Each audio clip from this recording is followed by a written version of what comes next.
আমার রাস্তার ভাইরা রাস্তায় থাকেন না, মেহেরবানি করে নামেন, কিছুক্ষণের জন্য আসেন। আমি বেশিক্ষণ কথা বলবো না, মেহেরবানি করি এখানে বসুন। নবীজির মহব্বত যদি থাকে, যারা নবীর পরে মহব্বত নাই তারা চলে যাবে, রাস্তায় দাঁড়িয়ে থাকবে চলে যাবে, ওরাই চলে যাবে যার নবীকে ভালোবাসে না, মুসলমানদের ভালোবাসে না, দিনকে ভালোবাসে না, কোরআনের মাহফিল থেকে বাড়ি চলে যাবে। যাও, রাস্তায় শয়তান দাঁড়িয়ে আছে। হুমাইয়া শুআন যিকরির রহমান নকাইয়্যিদ লাহু শাইতানান, সূরা যুখরুফের ৪৬ নম্বর আয়াত পড়ো।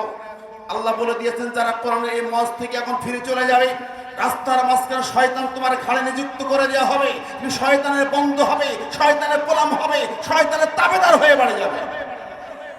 আজকে সারা পৃথিবীর মুসলমানদের দৃশ্য আবারও দেখুন। আলজেরি আব্বাস মাদানি আজ ৩৬ বছর অন্ধকার কারাগারে, আলেমদের শিরোমণি।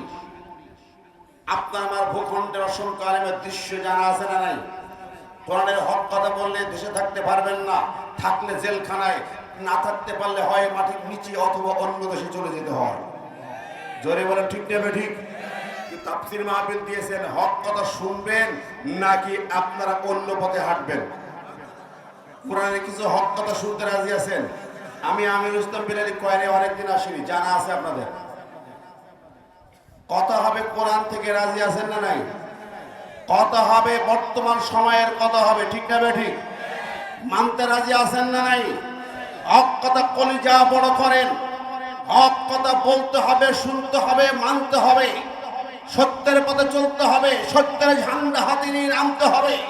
আর এই জমিনে আর আলেমদের রক্ত ঝরবে না, টুপি দাড়ি লাঞ্ছিত হবে না, ইসলাম বঞ্চিত হবে না যদি রুখে দাঁড়াতে পারেন ইসলাম নিয়ে, ঠিক না ঠিক? আমার ভাইরা, আমরা নবীজির মহব্বত করি, কিন্তু এই দেখেন প্রাণ কোম্পানির মতো, চেনেন প্রাণ কোম্পানি? হ্যাঁ চেনেন? আচ্ছা, কেন এটাকে বয়কট করা উচিত? কেন? আমার নবীর খতমে নবুয়ত এরা মানে না। এই কোম্পানির মালিক কাদিয়ানি। কারা কাদিয়ানি? ওরাই কাদিয়ানি যারা ভারতের গোলাম মোহাম্মদ কাদিয়ানিকে নবী মানে। নওয়াজুবিল্লাহ বললেন না তো? কে রাগ করলেন নাকি? খুব প্রাণের কোম্পানি প্রিয় না? আহারে, আমার নবীর খতমে নবুয়ত মানে না যারা, তারা কাফের। তারা কি? জোরে বলেন কি? মা কানা মুহাম্মাদুন আবা আহাদিম মিন রিজালিকুম ওয়ালাকিন রাসূলুল্লাহি ওয়া খাতামান নাবিয়িন। কার কথা? আল্লাহ বলেছেন নবী খতমে নবুয়ত, শেষ নবী। আর ওরা বলছে না গোলাম মোহাম্মদ কাদিয়ানি ওদের নবী ভারতের। এরপরও যদি আপনি এর সাথে সম্পর্ক রাখেন, এই কোম্পানি কি ব্যবহার করেন আপনার কাছে 2 টাকা ইনকাম করে, এরা চলে যাচ্ছে ইসলামের বিরুদ্ধে দুশ্মনী করার জন্য। কি জানেন না? জানেন না? জানেন? শাহবাগে এরাই খাবার জুটিয়েছে শাহবাগীদের নাস্তিকদেরকে। প্রাণ company, RFL company, Hamko battery, Sijan company, সব কটা কাঁদিয়ে। ও ভাইরা আমার, বন্ধুরা আমার, নবীজির শানে দরুদ পড়ি পাগল হয়ে যাচ্ছেন, 1000বার দরুদ পড়তেছিলেন, মিলাদ শরীফ পড়তেছিলেন, আবার নবীর দুশমনদের সাথে সম্পর্ক রাখতেছেন। তাহলে আপনার ঈমান কি নবীর পরে আছে? কথা বলেন আছে? আপনার নবীর পরে ঈমানটা কেমন থাকতে হবে জানেন? আমি আজকে সূরা আহজাব থেকে আয়াত পড়েছি, সেই আয়াতে যেতে চাই। বিশ্বনবীকে কেমনটি আপনি ভালোবাসবেন, কি পরিমাণ ভালোবাসবেন, কতটুকু ভালোবাসবেন। অসংখ্য আয়াত আছে। সূরা আহজাবের 6 নম্বর আয়াতের একটি ভাষা শুধু মনে করবেন।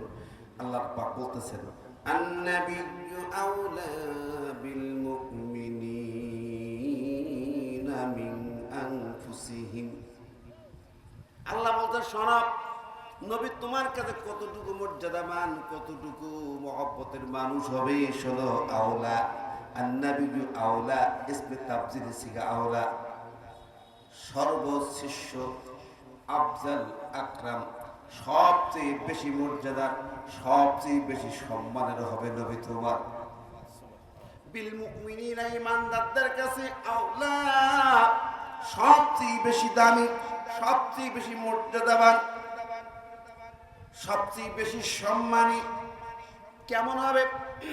মিন আনফুসিহিম, ঈমানদাররা জীবনের চেয়ে, জানের চেয়ে, প্যারের চেয়েও নবীকে বেশি মূল্য দেবে, মর্যাদা দেবে। আনফুসিহিম, জানের চেয়ে, প্রাণের চেয়ে, জীবনের চেয়ে, জীবনের চেয়েও মর্যাদা দেবেন, মূল্য দেবেন নবীকে। ও আমার ভাইরা, তা জীবনের চেয়েও মূল্য মর্যাদা যখন দেবেন, তার নবীর দুশ্মনদের সাথে কি সম্পর্ক রাখা যাবে?